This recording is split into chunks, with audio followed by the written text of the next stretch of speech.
This is Janusz Korzcak Square.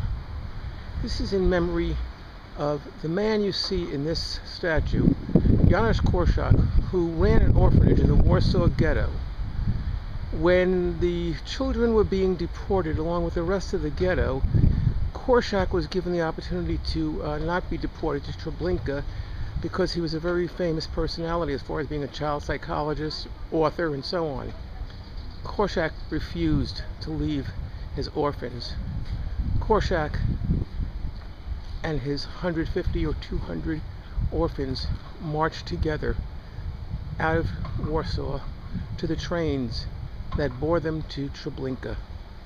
When you go to Treblinka today, there are 1,700 stones representing many of the communities that perished in Europe. Only one stone has a name of a person on it.